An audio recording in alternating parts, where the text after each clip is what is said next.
পৃথিবীতে এমন একটি জায়গা আছে যেখানে সূর্যের আলো মাটিতে পৌঁছানোর আগেই হারিয়ে যায় সবুজ অন্ধকারে। এই জায়গাটির নাম হচ্ছে অ্যামাজন রেইন ফরেস্ট, যাকে বলা হয় পৃথিবীর ফুসফুস। কিন্তু প্রশ্ন হচ্ছে, যদি এই বন একদিন হারিয়ে যায় তাহলে কি হবে আমাদের পৃথিবী? ভাবতে পারছেন, একটি বন যা একাই পৃথিবীর প্রায় 20% অক্সিজেন তৈরি করতে সাহায্য করে। আর সেই বনে লুকিয়ে আছে পৃথিবীর সবচেয়ে ভয়ানক প্রাণী, অজানা উপজাতি আর শত শত রহস্য। এখানে এমন নদী আছে যেখানে পানি ফুটতে থাকে। এখানে এমন সাপ আছে যা একটি গরু পর্যন্ত গিলে ফেলতে পারে। আর এমন অনেক মানুষ আছে যারা আজও আধুনিক পৃথিবী সম্পর্কে কিছুই জানে না। আজকের ভিডিওতে আমরা প্রবেশ করব এক অজানা জগতে, যেখানে প্রকৃতি সুন্দর কিন্তু একই সাথে ভয়ঙ্কর। টিবান বাংলায় নতুন হলে সাবস্ক্রাইব করতে ভুলবেন না। ব্রাজিল দক্ষিণ আমেরিকার সবচেয়ে বড় এবং সবচেয়ে শক্তিশালী দেশ। এটি এতটাই বড় যে পুরো সাউথ আমেরিকার প্রায় অর্ধেক জায়গা জুড়ে একাই দখল করে আছে। ব্রাজিলের আয়তন প্রায় 8.5 মিলিয়ন বর্গ কিলোমিটার, যা পৃথিবীর পঞ্চম বৃহত্তম দেশ। এই দেশের পপুলেশন 21 কোটিরও বেশি, যা এটিকে বিশ্বের অন্যতম জনবহুল দেশে পরিণত করেছে। এখানকার সরকারি ভাষা পর্তুগিজ, যা সাউথ আমেরিকার অন্য দেশগুলোর সাথে একেবারেই আলাদা। ব্রাজিল শুধু আকারেই বড় নয়, এটি অর্থনীতি, সংস্কৃতি এবং প্রাকৃতিক সম্পদের দিক থেকেও অত্যন্ত গুরুত্বপূর্ণ। কিন্তু ব্রাজিলের সবচেয়ে বড় সম্পদ হচ্ছে তার প্রকৃতি। এখানেই রয়েছে পৃথিবীর সবচেয়ে বড় rain forest, Amazon rain forest. এই বন শুধু ব্রাজিলের জন্যই নয়, পুরো পৃথিবীর জন্য অত্যন্ত গুরুত্বপূর্ণ, কারণ এটি ক্লাইমেট কন্ট্রোলেও সাহায্য করে। তাই ব্রাজিলের ভবিষ্যৎ অনেকটাই নির্ভর করছে এই বন রক্ষা করার উপরে। অ্যামাজন রেইন ফরেস্ট হচ্ছে পৃথিবীর সবচেয়ে বড় ট্রপিক্যাল রেইন ফরেস্ট। এর আয়তন প্রায় 50 লাখ বর্গ কিলোমিটার, যা পুরো ইউরোপ মহাদেশের সমান। এই বিশাল বনটি শুধু ব্রাজিলেই সীমাবদ্ধ নয়, এটি মোট 9টি দেশের মধ্যে বিস্তৃত, যার মধ্যে ব্রাজিল সবচেয়ে বড় অংশ দখল করে আছে। অ্যামাজনকে আর্থ লাঞ্চ বলা হয়, কারণ এটি বিপুল পরিমাণ কার্বন ডাই অক্সাইড শোষণ করে নেয় এবং জলবায়ু স্থিতিশীল রাখতে গুরুত্বপূর্ণ ভূমিকা পালন করে। এর পাশাপাশি এই বন পৃথিবীর মোট জীববৈচিত্র্যের প্রায় 10% ধারণ করে। এখানে প্রায় 40,000-এরও বেশি গাছের প্রজাতি, 1,300 বেশি পাখি এবং লক্ষ লক্ষ কীটপতঙ্গ রয়েছে। অ্যামাজনের ভেতরে এমন অনেক জায়গা আছে যেখানে মানুষের পায়ে কখনো পড়েনি, অর্থাৎ এখনও অজানা প্রজাতি এবং রহস্য লুকিয়ে থাকতে পারে এই জঙ্গলের গভীরে। এখানে দিনের বেলাতেও অনেক জায়গা এতটাই অন্ধকার থাকে যে মনে হয় রাত নেমে এসেছে।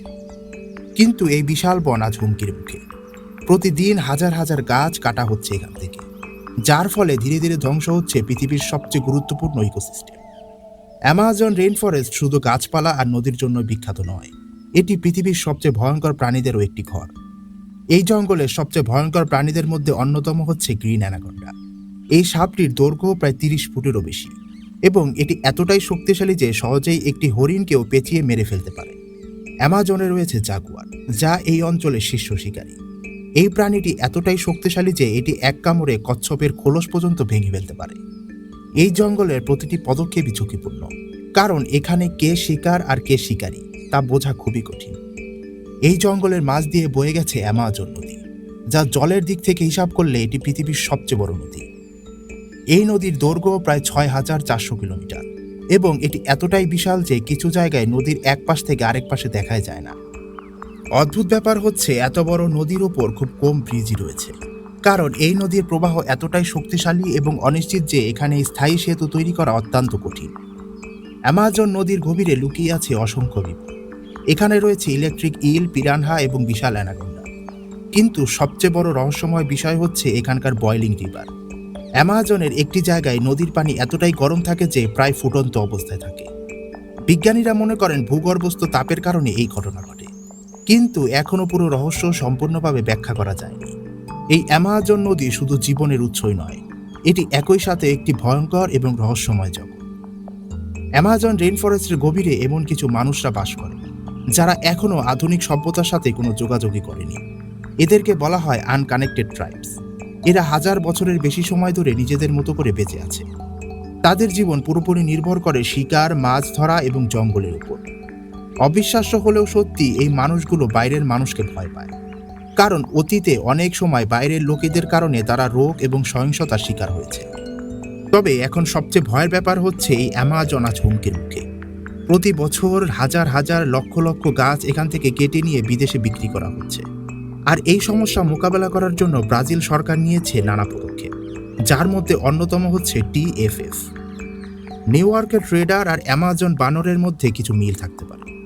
শব্দ শুনতে অদ্ভুত লাগলেও খুব শীঘ্রই তাদের অর্থনৈতিক ভবিষ্যৎ নির্ভর করতে পারে এই জঙ্গলের ওপরই। কারণ ব্রাজিল এমন একটি নতুন পরিকল্পনা নিয়ে এসেছে যা শুধু পরিবেশ নয়, বিশ্ব অর্থনীতির ধারণাকেই বদলে দিতে পারে। COP28 জলবায়ু সম্মেলনে ব্রাজিল একটি বড় প্রস্তাব দেয়, একটি বৈশ্বিক তহবিল যার নাম ট্রপিক্যাল ফরেস্ট ফরএভার ফ্যাসিলিটি বা TFFF। এই তহবিলের মূল ধারণা খুবই শক্তিশালী। গাছ কেটে লাভ করার চেয়ে গাছ বাঁচিয়ে রাখলে যেন বেশি লাভ হয়। এটি মূলত একটি ইনভেস্টমেন্ট ফান্ড, যেখানে দেশগুলো এবং বিনিয়োগকারীরা টাকা দেবে, আর সেই টাকা ব্যবহার করে বন সংরক্ষণ করা হবে। ব্রাজিলের লক্ষ্য হচ্ছে এই তহবিলে প্রায় $125 বিলিয়ন সংগ্রহ করা, যা একটি বিশাল অঙ্ক, প্রায় সুইডেনের পুরো বার্ষিক বাজেটের সমান।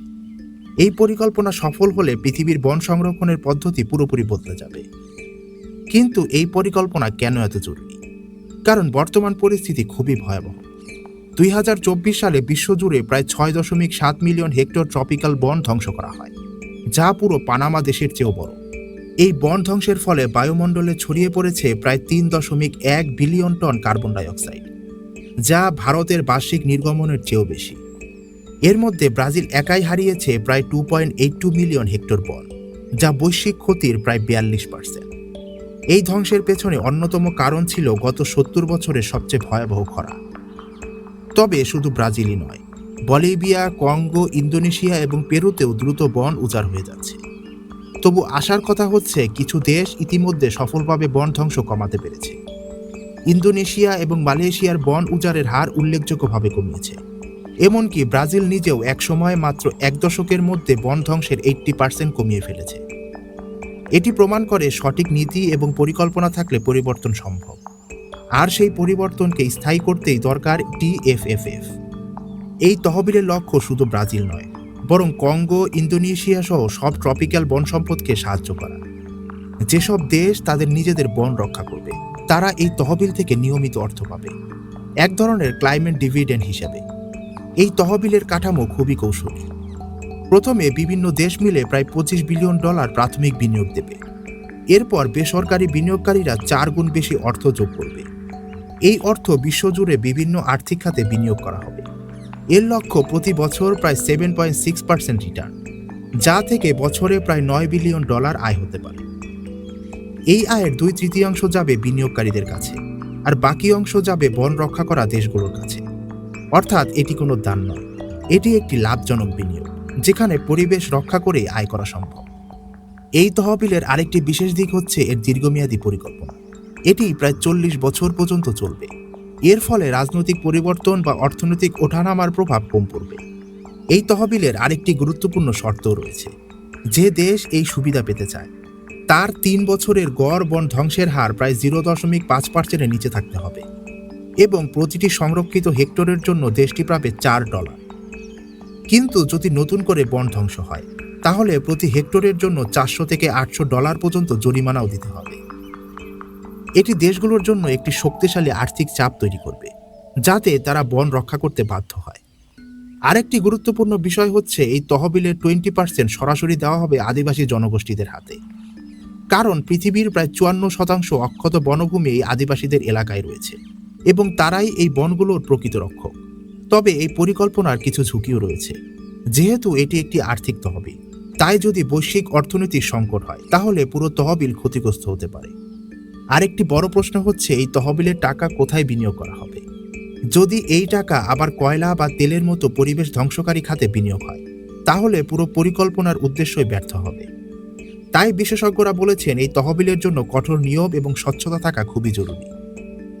সবকিছু ঠিকঠাকভাবে পরিচালিত হলে এই পরিকল্পনা পৃথিবীর ইতিহাসে একটি বড় পরিবর্তন আনতে পারে। কারণ এটি প্রথমবারের মতো প্রমাণ করতে পারে বেঁচে থাকা গাছই মৃত গাছের থেকে বেশি মূল্যবান। আর যদি এটি সফল হয়, তাহলে ভবিষ্যতে বন ধ্বংস বন্ধ হয়ে যাবে এবং একটি বাস্তবতা গড়ে উঠবে। আজকের ভিডিওটি আপনার কাছে ইনফরমেটিভ লাগলে অবশ্যই ট্রিবান বাংলাকে সাবস্ক্রাইব করে রাখুন। দেখা হচ্ছে নতুন এপিসোডে।